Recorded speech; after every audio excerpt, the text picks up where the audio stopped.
Let's move into information, okay? That's a lot of good stuff. Pretty much every week as a staff, we're together and we share life change stories like that, just to begin our time and be reminded of why we do what we do. And we always have to cut it off. And I'm always so grateful we have to cut it off and not like make things up, because lying is a sin. So, yeah, yep. So we'll cut it off for now. If you see any one of our team members, feel free to ask. Just give me a couple life change stories if you need some of those to bolster your faith tonight. I want to give a couple updates and pieces of information. The first is just around some of the staff transitions we're have. One of the main questions I got early on was like, so like who's the new Joel? And I was like, I don't know. Do you? So we launched into basically the day after the vote, August 4th. We launched into an active recruitment process, job postings for two positions. One was full-time worship pastor, and the other was a full-time student ministries pastor, which we'd already been in a transition with through lots of different teams and groups. Said, hey, there's probably not going to be a student ministry pastor worth his or her salt that's going to come without a lead pastor being identified, unless the Lord totally opens up heavens, which he did not. So we launched into that search process, and student ministry is still active in that process. We've had a lot of interest. There's been a lot of interest, a lot of people interested in the positions, and like, hey, I'd just love to like work at Journey somehow. I was like, I don't blame you, but a lot of those individuals just sense, no, I think God has something else for you and for Journey. And so some of those individuals were very far down the conversations with. Some of them were like a first kind of thing and said, no, we're going to promote you to elsewhere. So that's where those are at. Student ministries, we're still actively searching for that position. The worship pastor position, and I'll just be like super candid, in the last week or so, I've been just nudged, I think, from the Lord to think about that position differently and to think about how we approach that at two locations and hopefully, God willing, more differently. And so I'm actively praying about that, having conversations. We've actually taken down that worship pastor position as it stood and are just reconsidering that. And so invite your prayers for that. Invite your prayers for that student pastor position. And then just as we think, what's the best way to lead and steward our worship team and obviously our church in worship going forward in terms of staffing updates. I have another update in terms of our staff, but I will not share it right now because it'll make more sense later. I want to invite Tom Beestrom to share an overview and update in terms of Journey finances. You can go ahead, Tom. Tom is a great friend, love him a ton, and has served Journey in a lot of ways, some more upfront. You may have seen him in a Journey Kids capacity, and some have been behind the scenes. And so Tom's going to share just a few things in terms of our finances. Thanks, Joel.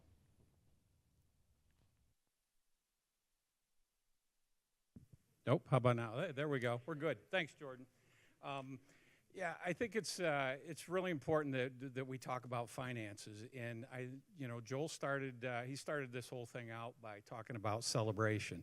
And I think celebration is absolutely part of finances. And I know not everybody gets excited about this. I had a 50-page deck that I was going to share, but I figured that would bore. No, I'm kidding. I didn't. Now, Lori has to sit through that when we do our personal finances, but no, she really doesn't. So, hey, so what I want to jump in, first, a little bit of background relative to me. If you look up on the screen, we've been with Journey for 18 years. Our family was 1/10 of the people that came here. There were 6 of us. You'll see a couple of pictures up on there. You can see I had more hair back then when the kids were little and that. But we've been so blessed just to have to be part of watching this grow, and we're so fortunate with that. A little bit of background for me. I retired back in May of 2024 from Steelcase after 25 years, and there are days that I think I should go back to work so I have more time to do things. But fortunately, I've been able to invest here at Journey. And the things that you'll see up on there, as Joel mentioned, I serve in Journey Kids, typically registration. I do that because I want to get to know you and all of you that are out here, and especially the parents. And the kids are just great. And in what I've learned with Lori being the children's ministry director through the years and retired from that position, that if we can get the kids and they want to come, then we've got it, because the parents are going to stay and they're going to keep coming. So, I've been on that. I've been on the finance team, which I'm currently still in, the advisory team, and also on the safety team that we have, which I don't know if many people know that we have here. We have that at Journey, or at Middleville and the Caledonia campus here. So let's talk about a couple of things. Let me jump into this. So, how should we think about our finances? On a personal level, I think it's really important that what we recognize first is God owns it all. I mean, that is absolutely one of the things that I learned early on in my when I started to get into finances was Ron Blue had a vision that always stuck with me, and he just said, we should hold everything we have with an open hand and allow God to put in and take out as He sees fit. And that's been something that Lori and I have used as a cornerstone for us all through the years. We've tried to teach that to our kids, and then we've tried to teach that, through Dave Ramsey's Financial Peace and different things that I've been involved in. So I think that's always important for us to remember, that God does, He will at times put things in and He'll take them away. And I think that's, part of our responsibility as Christ followers. The other thing that churches talk a lot about is tithing. In the Old Testament, it's very specific. It talks about 10%. New Testament, it talks about, which you'll see up on the screen there in 1 Corinthians, that really what we're supposed to do, it's first fruits. At the beginning of the week, we're supposed to put money aside, because that is our honoring and our relationship with God. So I think it's important that we think about that as individuals in our family home. And I would just encourage you this. If you don't tithe today, give it a shot. I think it's what God asks us to do, to fully invest. He wants all of us. And all of us is not just our time, it's not our talents, but it's also the resources that He's provided for us. So I would highly encourage you to do that. So then if we think about, well, how does Journey, what's the way Journey thinks about finances? And I will tell you, we think about that a lot the same way. We think about that, God's entrusted us with those resources. And we think it's absolutely critical that we use those to advance His kingdom. And we do that through executing the mission and the vision that Journey has laid out. Being here 18 years, boy, it's been rock solid. It's been amazing to see that, I saw at the beginning when we walked in, people asked me, and I had an opportunity to speak in front of a bunch of other pastors for the GLR, and Jack Lynn, who you saw here, asked me, he said, what do you say about Journey? What's our theme? What do we talk about? More life for more people. It's just that simple. And I think what we do and what I'm going to share with you about our finances is absolutely tied to that mission, and it continually gets articulated through that, okay? So let's jump in a little bit. The finance team. If we think about who's on that, because this is a volunteer position, what we have is Dave Tietzma, who's on this, also with Heather DeHaan from a volunteer and a journeyer perspective. Can you guys just stand up? And then also Sue Tietzma, if you can stand up, and Joel's part of that. These guys need a hand, okay? Yeah. I think, we need to recognize that, because the work that they put in, the time that we, spend on this, it really matters. And you're going to see that in some of the things. With celebration, I just want to say this. We get to celebrate today from a finances. You're going to see some things up here today that I think we have to celebrate. 18 years we have been blessed as a church, and you're going to see that in some of these numbers. And I'm going to explain some of it to you also as we start to get into this. Because when you start to see some of the pie charts, I want you to remember one thing. This is where Lori and I have a little bit of a challenge sometimes.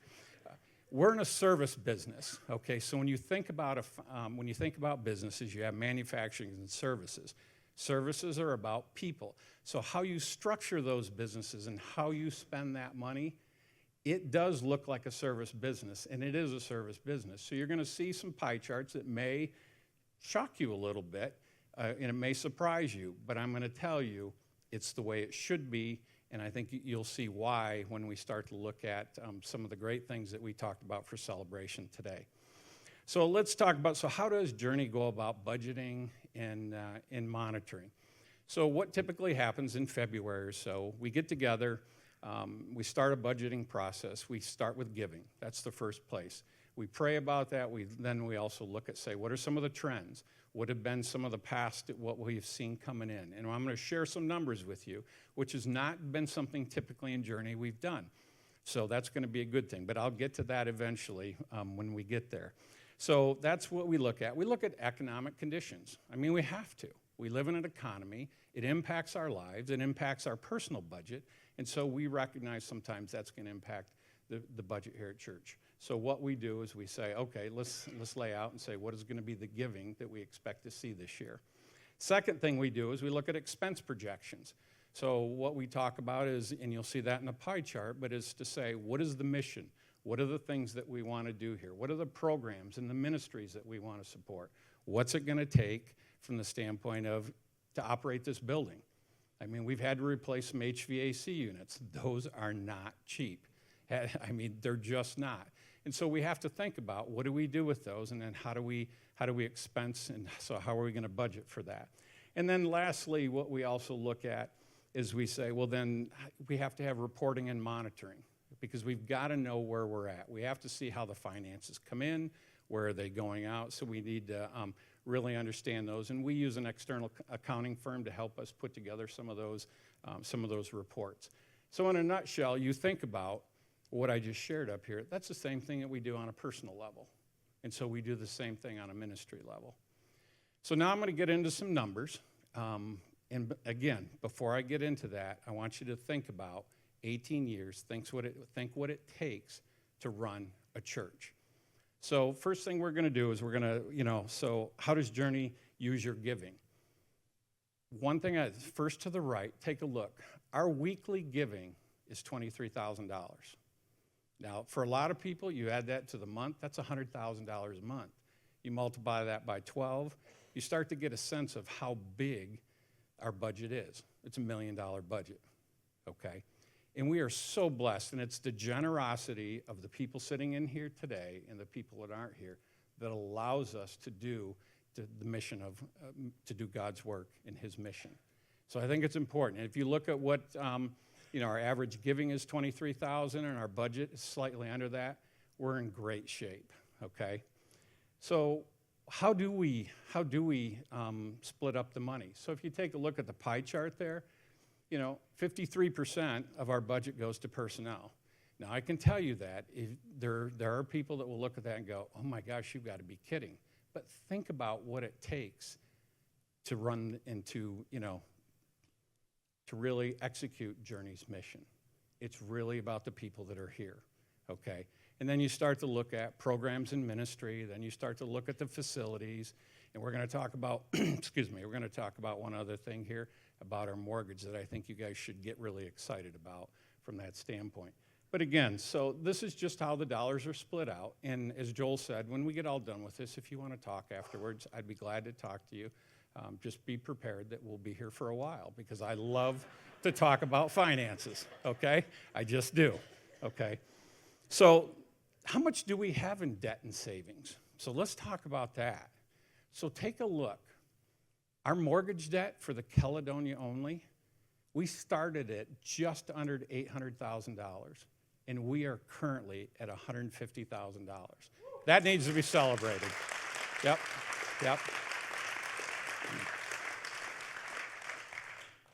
Through your giving, we've been able to think about how do we strategically start to pay that down. And we've seen interest rates go up. We've seen them go down. The good news is now, since we're this far into the mortgage, most of the money goes towards principal, which we think is absolutely important. So now you look at savings. Does that number surprise anybody? It should surprise everybody in here. From the standpoint of you go look at that and go, $612,000? That's a lot of money. Well, it is until you put it in context. That's 6 months of an emergency fund. If there's any Dave Ramsey fans in here, they will absolutely know that Dave Ramsey says you should have 3 to 6 months in an emergency fund. We have that. We have 6 months. and we're very comfortable with that. That's another thing that should be celebrated, so you better clap. Okay. So I think you're probably all wondering, somebody's out there wondering, why don't you just pay that thing off? You know, you've got that much money, why don't you pay it off? I can tell you why. We have what we call as key performance indicators, and one of those is about how much do we have in reserves, and that is the 6-month target. So we're on that cusp of to say, if we were to pay that off, that would be reduced. Obviously, it'd be reduced to about 4.5, and that would be our yellow marker, because right now it's green for it, because 6 months is what we want. I can tell you that the finance team working with the AT, we're going to talk about that after the first of the year at some point and just lay out some options and plans and say, what should we do? And one of those may be we decide to keep paying where we're at today, but it also may be, hey, maybe there's some people that want to help us move forward with that. We want to give them the opportunity to participate in that. So we'll work our way through that and get back to you from that standpoint. The last thing that I think is important that Joel kind of referenced earlier was our assets. We have 2 incredible buildings, and those are things that are not just for the journey, not for journeyers. It's for the community. You know, you'll come in here and you'll see some, I don't know if they're yoga classes or whatever they are that Derek's talked about that take place out there. But there are things that this facility is used for non-journeyers. And I think Derek at Middleville shared a story where somebody who led that group said, you know what, maybe I should start thinking about my relationship with Jesus Christ. And I think that's what that's all about. And so the great news is we believe in a short time period, again, we'll probably be debt-free at some point, and that will give us an opportunity to then take the money that we pay on a mortgage and invest that potentially in other programs and other ministries. And we think that's important to celebrate. So Joel, I'll turn it back to you.